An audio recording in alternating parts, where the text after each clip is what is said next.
Oi gente, tudo bem com vocês? Meu nome é Pamela Rocha, tenho 22 anos, sou estudante do 4º ano de Medicina da UFG e hoje estou aqui para gravar um vídeo para vocês de pontos que eu considero negativos em se fazer medicina. Se você não assistiu, eu gravei um vídeo e postei aqui antes desse com os pontos positivos, falando o que eu considero positivo em fazer medicina, pontos que me influenciaram a fazer. E agora eu tô aqui para falar os pontos negativos, porque afinal nem tudo são flores, não é mesmo? E às vezes você tá pensando em fazer medicina, mas você não pensou em algumas coisas que vêm junto com o mar de rosas que é fazer medicina, contém ironia, obviamente. Mas eu tô aqui não pra desmotivar, sabe, você, se você quer fazer medicina, eu não tô aqui pra te desmotivar, pra falar, não faça medicina, sabe? Eu tô fazendo medicina, né, então quem sou eu pra falar pra você não fazer? Mas assim, com pontos que eu considero que são importantes pra você pensar antes de você tomar essa decisão. Antes de tudo, não se esquece de se inscrever no canal se você não é inscrito, deixar o like, porque isso ajuda demais esse vídeo a chegar em mais pessoas, inclusive inscritos aqui no canal, porque o YouTube não entrega os vídeos pra todos os inscritos. Mas se ele tiver uma quantidade legal de curtidas e comentários, ele entrega. Enfim, vamos começar pra não demorar demais. Eu listei 11 pontos negativos em se fazer medicina.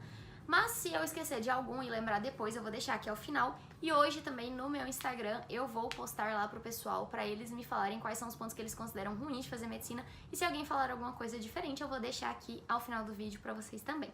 Então vamos lá, eu não ordenei por o que é mais ruim pro que é menos ruim, não coloquei em ordem nenhuma. Coloquei aleatoriamente os pontos pra vocês, beleza?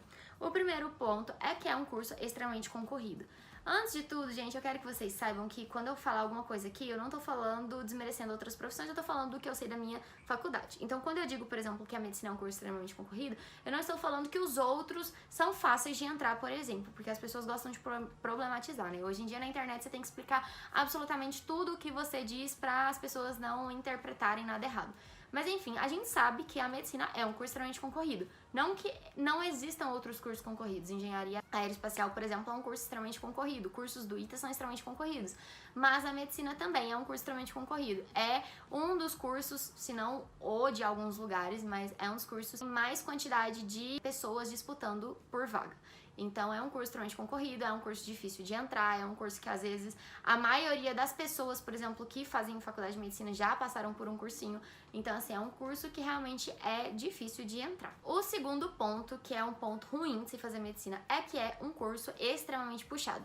Novamente eu vou falar isso só pela segunda vez, a partir disso você já estenda isso para os próximos pontos, mas não significa que os outros não são puxados. Mas eu falo que a medicina é sim um curso extremamente puxado.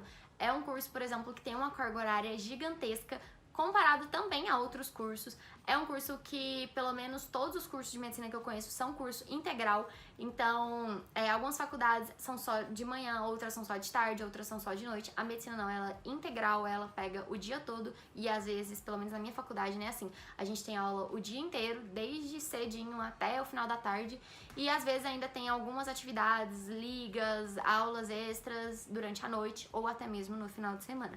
Então é um curso, sim, com a carga horária muito puxada, tem muito conteúdo, é muita coisa, assim, às vezes você tem uma aula de 2 horas que é informação atrás de informação, você não tem um segundo pra respirar, você não pode sair 1 minuto pra ir no banheiro que você já perde 1 milhão de informações, você tem pouco tempo de lazer, isso é óbvio. Então é sim um curso extremamente puxado, uma carga horária muito grande, enfim, bem difícil também. Eu falo isso até por outros colegas que já se formaram em outras profissões e fazem hoje em dia medicina. Eu tenho um colega, por exemplo, que ele fez letras e aí ele saiu da letras e foi pra medicina. Ele saiu no último ano da letras e foi pra medicina. E ele fala, assim, que, por exemplo, o tanto que ele estudou durante... Gente, isso são palavras dele, tá? Não são palavras minhas. Mas ele me mandou um áudio e falou assim, cara, o tanto que eu estudei durante todo o curso de letras foi equivalente ao tanto que eu estudei no meu primeiro semestre de medicina. Porque, assim, é realmente uma carga muito grande. Isso, como eu disse, são palavras dele. Eu não estou falando que eu estou desmerecendo ninguém que faz letras, tá, gente? Explicando pra vocês que hoje em dia tem que explicar tudo aqui na internet. Mas, enfim, é sim um curso extremamente puxado. Tem um amigo meu mesmo, que ele é do meu curso, do meu grupo de clínica, ele já fez faculdade de física, ele é formado em física, inclusive ele era professor de física, ele é formado em física, ele tem mestrado pela UNB, ele começou o doutorado dele na Unicamp, e ele fala que a medicina com certeza é uma das coisas que mais suga ele, que o curso de física é um curso extremamente difícil, mas assim, o curso de medicina é muito mais, puxa mais o seu tempo, sabe? Puxa mais de você, suga mais de você, requer mais tempo e dedicação de você. Terceiro ponto negativo na medicina é que é um mercado que está se saturando aos poucos. Claro que hoje em dia, como eu falei inclusive no vídeo de pontos positivos, o graduado em medicina é um dos poucos que ainda tem emprego. É assim que sai da faculdade, né? A medicina te proporciona isso, você acabar de formar e não estar desempregado, você já tem uma oportunidade de emprego. Mas ainda assim, o mercado tem se saturado cada vez mais, a quantidade de faculdades que abriram, especialmente faculdades particulares, é muito grande, a quantidade de formandos hoje em dia em medicina por ano é muito maior do que há 5, 10 anos atrás. Então é sim um mercado que está se saturando aos poucos, então logo logo a gente vai ver com certeza desvalorização de médicos, diminuição de salários, exigências de carga horárias muito maiores. Isso com certeza vai ser um problema logo logo, não vai ser tão demorado assim, mas é um mercado que está se saturando sim. O quarto ponto ruim da medicina é que hoje em dia você é praticamente obrigada a se especializar. Como eu expliquei aqui pra vocês, a medicina ela tá se saturando aos poucos, então hoje em dia o médico que se forma e vai trabalhar, ele é muito mais valorizado do que aquele que faz uma especialidade. Então você hoje em dia é praticamente obrigado a se especializar, porque senão os outros passam por cima de você, né? Então assim, se você não especializar, você não vai ter talvez uma estabilidade, não vai ter um salário tão bom assim, porque é uma exigência praticamente hoje em dia, sabe? Eu vou ligar a luz aqui porque tá começando a escurecer, já são 7 horas da noite, então senão logo logo vocês não vão enxergar nada. O quinto ponto negativo da medicina é que as provas de residência são extremamente concorridas. Como eu disse pra vocês, hoje em dia é quase obrigatório que você faça uma residência, porque senão você vai ter que ficar trabalhando de plantão ou trabalhando como médico generalista pra sempre, e comparado a um médico especialista é bem mais ruim, né, assim, é bem mais difícil. Não tô falando que é ruim, por exemplo, eu quero trabalhar como médica generalista por um tempo no SUS. Enfim, vocês entenderam o que eu quis dizer, pelo menos eu espero, né? Hoje em dia, praticamente é obrigada a fazer uma residência e as residências são extremamente concorridas. Se você acha que fazer o Enem pra entrar na faculdade é difícil, meu amigo, é porque você não sabe como que é a prova de residência. Porque, por exemplo, na UFG tem 110 vagas por ano pra se fazer medicina. Agora, de vagas de residência, são muito menos, sabe? Por exemplo, pra quem quer fazer neurocirurgia, se eu não me engano, é uma vaga. Pra quem quer fazer, sei lá, pediatria, são 5 vagas, por exemplo. Então, assim, é muito pequeno. Fora que a gente tem, por exemplo, sei lá, 300 faculdades, mas não são todas que oferecem residência. Na verdade, pouquíssimas oferecem residência, porque é muito mais complexo o programa de residência, precisa de uma estrutura muito maior do que uma que qualquer faculdade conseguiria oferecer. Tem algumas residências, por exemplo, que não tem em todos os hospitais. Então, sei lá, por exemplo, cirurgia cardíaca ou cirurgia torácica, não é em todo hospital que tem. Às vezes você não tem, por exemplo, no estado, e você tem que ir pra outro estado pra poder fazer essa residência, que tem uma ou duas vagas, sabe? Então, justamente como forma ainda de valorizar o especialista, a quantidade de vagas é muito pequena, e com isso as provas de residência são extremamente disputadas, são extremamente difíceis, e além disso, o custo pra fazer essas provas é bem alto, tá, gente? É muito alto mesmo. O sexto ponto, que é um ponto que você tem que considerar, porque muita gente não pensa nisso na hora que escolhe fazer medicina, é que a medicina é uma profissão que você vai precisar estudar pro resto da sua vida. É claro que em todas as profissões você precisa se atualizar, você precisa ver, né, o que foi lançado de melhor na sua área, mas com certeza na medicina você é obrigada a fazer isso. Você tem que ler notícias praticamente todos os dias, você tem que ver o que há de novo todos os dias, porque senão você fica pra trás. A Covid é um grande exemplo disso. O SARS-CoV-2 era um vírus que praticamente ninguém conhecia e logo gerou uma pandemia. Claro que isso é uma vez a cada sei lá quantos anos, que isso é algo extremamente raro de acontecer, mas enfim. É um exemplo pra mostrar pra vocês que você tem que se atualizar. Até hoje, praticamente todo dia muda o protocolo de Covid. Há pouco tempo recomendava que pegassem tantos dias de atestado, ficassem 10 dias de isolamento, depois 7, depois 8, depois 5. Antes, há pouco tempo, precisava fazer um teste de tal tipo. Hoje em dia, qualquer tipo serve. Então, assim, vai mudando o tempo todo e você precisa se atualizar, porque senão você fica perdido, com certeza. Condutas, protocolos são atualizados todos os anos. Os protocolos, por exemplo, de asma, sabe? Direto muda o que você vai usar, o que você não vai usar, porque estão sempre fazendo estudos, estão sempre descobrindo novas drogas, novos medicamentos, novas posologias, novas formas de se usar um medicamento, e todos os dias está mudando. Antes você era melhor usar o medicamento X, hoje em dia é melhor usar o Y, antes não tinha o X no SUS, hoje em dia tem. Então, assim, é algo que muda todos os dias, que você precisa se atualizar, porque, como eu disse, senão você vai ficando pra trás, vai ficando cada vez mais valorizado, vai ficando cada vez menos chamativo, sabe? E perdendo cada vez mais oportunidades. Os 7 pontos que eu considerei aqui que vocês precisam pensar também a respeito quando você decide fazer um curso de medicina é que, como eu disse pra vocês, a especialização, ela é praticamente obrigatória e a especialização também é extremamente cara. Um exemplo aqui pra vocês, eu sou de Goiânia, se eu vou fazer uma prova de residência lá em São Paulo, eu tenho que arcar com o transporte pra lá, seja passagem aérea, passagem de ônibus, enfim, eu tenho que pagar a passagem, eu tenho que pagar a hospedaria, eu tenho que pagar a prova de residência, que é extremamente cara. Gente, as provas de residência são 300, 400, 500, 600 reais uma prova só, de um hospital só, por exemplo. Hoje em dia a gente tem o ENARE, a gente tem o PSU, que são provas que permitem, né, como por exemplo o Enem, que você faça uma prova só para aplicar para vários hospitais. Mas ainda assim, são diversos processos seletivos, você gasta com viagem, você gasta com hospedaria, você gasta com alimentação. Então, assim, é extremamente caro fazer essas provas. Fora isso, os cursos também são extremamente caros. Quando você termina, é praticamente obrigatório, se você quer fazer uma residência, que você faça alguns cursos, como, por exemplo, o ACLS e o ATLS, que são cursos, inclusive, exigidos na maioria dos processos seletivos de residência no país. São cursos aí que custam 2 mil, 3 mil reais. Pelo menos a última vez que eu ouvi falar, era mais ou menos nessa faixa. Nem sei se aumentou. Eu vou dar uma olhadinha aí, se tiver mudado eu coloco aqui pra vocês, mas se eu não me engano é mais ou menos nessa faixa aí. E eu vi que tudo na medicina você tem que pagar. Tem uma colega que ela queria fazer uma especialização na aplicação de Botox, né? Por exemplo, você vai fazer dermatologia, você vai fazer uma outra especialização, assim, você vai fazer um curso extra pra se especializar mais ainda naquilo. Um curso é 20, 30 mil, sabe? Você vai fazer um curso de especialização em transplante capilar, 40 mil, 50 mil. Então, assim, especializar cada vez mais é muito caro. Fora que se você não fizer residência, se você fizer uma pós-graduação, é mais caro ainda, porque além de você não receber, você ainda tem que pagar, né? O 8º ponto que eu coloquei aqui pra vocês, que vocês precisam pensar a respeito, é a questão da responsabilidade que vem com o título de médico, sabe? Um ponto, por exemplo, que eu considero muito importante, que era algo que eu não pensava até entrar na faculdade, mas que eu vi assim que eu entrei na faculdade, é a judicialização da medicina. Nos Estados Unidos é muito assim, muito mesmo.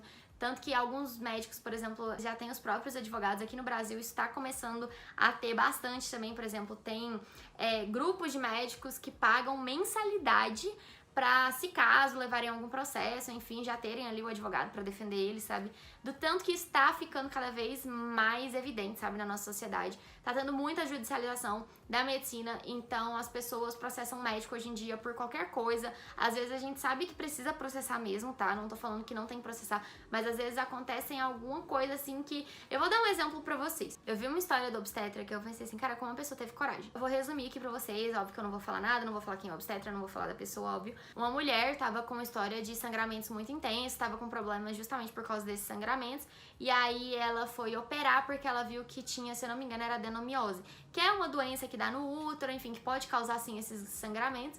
E aí o que acontece? A ideia era que eles tentassem tirar esses pontos, né, de adenomiose pra manter o útero lá. Só que o que acontece? Durante a cirurgia houve uma intercorrência e aí basicamente o cirurgião tinha duas opções. Começou a sangrar demais e aí ele não conseguia, eu não lembro direitinho da história, mas se eu não me engano eles não conseguiam parar o sangramento a não ser que eles tirassem o útero. Era mais ou menos algo assim, se eu não me engano, eu não lembro direitinho da história. Ele explicou lá nos termos médicos, mas eu não entendi direito, mas basicamente era isso. Então assim, era basicamente a vida da paciente ou o útero dela.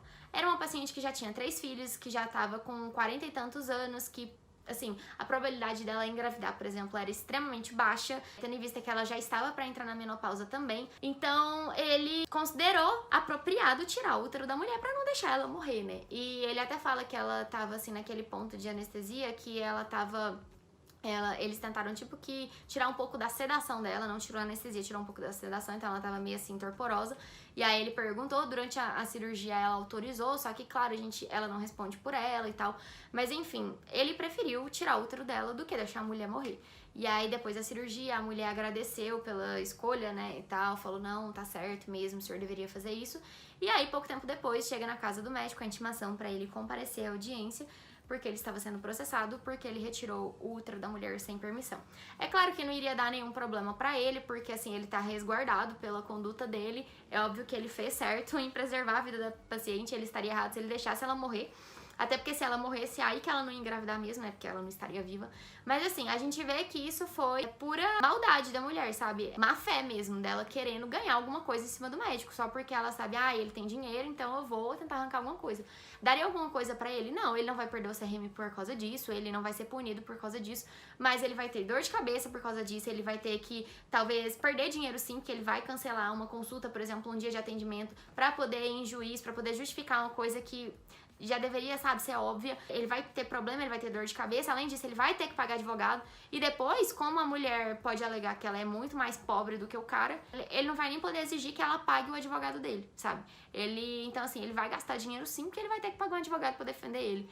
Então, assim, isso é um dos pontos na medicina que... Além disso, você tem muita responsabilidade, não só pela questão da judicialização, mas é porque você está trabalhando diretamente com vidas. Então, a responsabilidade da vida das pessoas está na sua mão. Às vezes, se você errar uma conduta ou você ter algum descuido, é a vida de uma pessoa que está em jogo, é a saúde de uma pessoa que está em jogo. E além disso, o médico hoje em dia, ele é visto também muito como um chefe de equipe. Então, por exemplo, se você escreveu alguma coisa na prescrição do paciente, a enfermeira, por exemplo, leu e entendeu que é um outro medicamento. Ela ficou em dúvida, mas ela não te perguntou. E ela aplicou uma medicação errada no paciente, o paciente teve algum problema, morreu, a culpa não vai cair nela. Talvez ainda até caia um pouco, por exemplo, na enfermeira que aplicou errado. Mas a culpa vai cair em você que não escreveu, por exemplo, com a letra 100% legível. E você fala, mas se a pessoa não entendeu, eu poderia perguntar. Sim, mas a pessoa é errada por causa disso, mas você não deixa de ser errado. Então, tudo o que acontece vai ser seu erro também. Tudo o que acontece é culpa do médico. Isso é inquestionável. Sempre a culpa cai mais pro lado do médico. O nono ponto que eu coloquei aqui é uma carga muito pesada, uma carga emocional muito pesada. É algo que, por exemplo, muitas pessoas não conseguem lidar. Você tem que entender que a partir do momento que você entra na medicina, você tem que começar a trabalhar seu emocional. Porque você vai ver muita coisa, você vai ver gente doente, você vai ver pessoas com doenças terminais, você vai ver pessoas morrendo, você vai ter que comunicar a uma família que uma pessoa morreu ali nas suas mãos, e você vai ter que engolir o choro e vai ter que se mostrar forte, vai ter que se manter firme, e você tem que ter um emocional muito grande pra você não se abalar. Porque assim, é claro que uma coisa ou outra sempre mexe com a gente, porque nós somos humanos, nós não somos máquinas. Mas você precisa ter um emocional muito mais estável do que as outras pessoas, porque você precisa saber separar a sua profissão da sua vida, sabe? Porque senão você vai pra casa, você vai ficar o tempo todo pensando naquele caso que você viu, naquela pessoa que morreu, naquela outra pessoa que piorou, sabe? E aí você não vai conseguir descansar, você vai surtar, você vai entrar em surto mesmo, como eu já vi diversos médicos. Por que que existem tantos, né? Não vou falar a palavra, mas vocês sabem o que que é, até porque senão o YouTube vai me banir aqui. Mas por que que tem tantos casos disso entre a comunidade médica? Porque não só a carga é muito pesada, assim, carga de estudo e tal, mas é muito difícil também lidar com isso e a pessoa precisa conseguir trabalhar o emocional, porque senão realmente surta. O 10º ponto que eu coloquei aqui é que você nunca vai ter descanso 100% no fato de você nunca deixa de ser médico. Se você, por exemplo, é um eletricista e você tá de férias no Nordeste, e aí alguém tá resolvendo alguma coisa da parte elétrica da casa. A pessoa tá tendo um problema, ela vai lá, vai ligar pra um eletricista, vai resolver alguma coisa, vai pagar alguém, você tá de férias, você não tem que se interferir. Agora não, se você é um médico, em qualquer lugar que você esteja, você pode estar com a sua família na praia, você pode estar curtindo a neve, se acontecer qualquer coisa, você tem que largar absolutamente tudo que você esteja fazendo e atuar como médico, porque o médico, ele nunca pode ser omisso. Então, por exemplo, se você tá de férias em algum lugar, tem alguém passa mal do seu lado, alguém tem uma parada cardíaca do seu lado, você... Sinto muito, meu amigo, se você pagou só pra ter um dia ali naquele lugar e você vai ter que perder tempo indo socorrer a pessoa, você vai ter que fazer, porque você nunca vai deixar de ser médico. E se 3 pessoas tiverem um problema ali nos 3 dias que você está de férias, nos 3 dias você vai ter que atender. Óbvio que eu tô dando exemplo, né, tô exagerando, mas realmente você nunca deixa de ser médico. Assim como, por exemplo, um policial, se ele tá vendo alguém roubando algum lugar, ele não pode simplesmente fingir que ele não é policial, ele vai ter que atuar ali também, mesmo que ele não esteja trabalhando.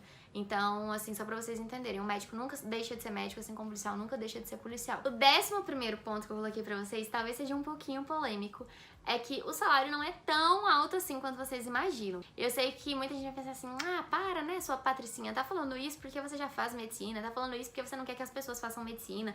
Mas enfim, não, gente, não é isso. É porque algumas pessoas eu vejo que entram na faculdade com a ideia mirabolante, que vão entrar no curso, que vão sair ricos, que vão sair ganhando extremamente bem. Sim, como eu disse no vídeo de pontos positivos, a medicina é uma profissão que vai te proporcionar bons empregos, que vai te dar um bom salário, mas assim, não é nada absolutamente, sabe, assim, milionário, sabe? Você vai ganhar muito bem só quando você terminar sua faculdade, estudar pra passar na residência, fizer especialização e trabalhar por um tempo, sabe? Os médicos que realmente têm uma condição financeira muito boa é porque eles são donos de clínicas, são sócios de hospitais, são donos de consultórios, enfim. Você não vai ver um médico formado, assim, generalista ou um recém-especialista ganhando muito dinheiro assim. Então isso é um mito. Pra dar um exemplo de comparação pra vocês, até pouco tempo atrás eu tava dando monitorias particulares.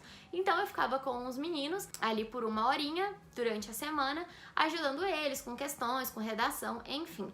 E eu cobrava R$100 por isso. Então, assim, eram 4 horas por mês, R$100. Então, vou dar um exemplo. Se eu trabalhasse, em um dia, trabalhasse atendendo 12 alunos, no caso 12 horas, eu iria ganhar 1.200, beleza? Beleza. Se eu trabalhasse essas 12 horas, vou até usar a calculadora aqui pra eu não passar vergonha e não fazer conta errada aqui de cabeça pra vocês. Mas enfim, se eu atendesse esses 12 alunos por 6 dias na semana, por exemplo, né, que foi o exemplo que eu dei no último vídeo, de um médico trabalhando 12 horas por dia durante, por exemplo, 6 vezes na semana, então iria ser 12 vezes 6 daria 72. E aí, multiplicando por 100, né, a gente vai ter 7.200. Então, por exemplo, se eu trabalhasse o tanto de horas que aquele médico lá que eu falei, ganhando 20 mil, por exemplo, trabalhasse, eu iria ganhar 7.200 por mês. Ai, é menos da metade, sim, mas eu estou trabalhando sem ter especialização, sem ter formação, sem ser um médico. Então, uma pessoa trabalha ganhando 5 mil por mês, por exemplo, na empresa dela. Nossa, tá, é bem menos do que um médico ganha, por exemplo, recém-formado. Se a gente considerar, tipo, trabalhando de segunda, a pessoa trabalha de segunda a sexta e ganha 5 mil. É um salário ok, mas o médico vai ganhar, por exemplo, 15 mil.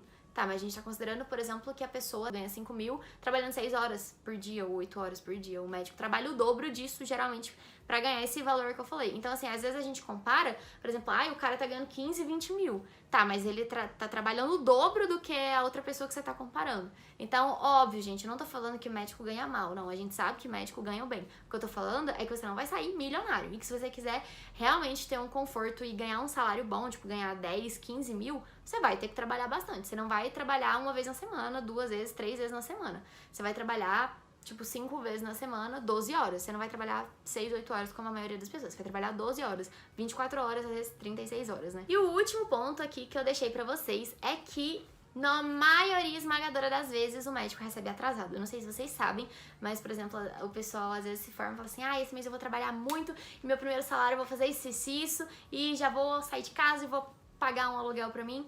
Mas a maioria dos lugares pagam bem atrasados. O que eu vejo, assim, é que normalmente, pelo menos aqui em Goiânia, quando você trabalha, você só recebe 3 meses depois. Então, você basicamente tá trabalhando ali 3 meses de graça, entre aspas. Não é de graça que você vai receber, mas você tá trabalhando ali esses 3 meses sem receber nada.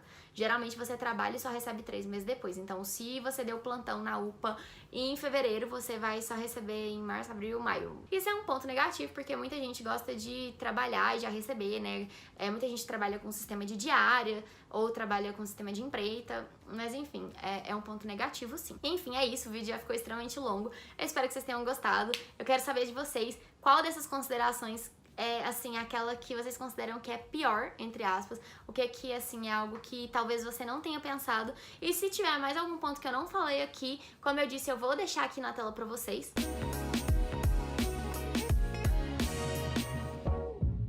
Mas se tiver algum outro ponto que a gente não comentou aqui, por favor, deixe aí nos comentários que eu vou ler, vou fixar, porque é algo que eu realmente quero que as pessoas pensem, que foram coisas que eu pensei, a maioria das coisas aqui foram coisas que eu pensei antes de eu entrar na faculdade, mas alguns eu só descobri mesmo quando eu entrei na medicina.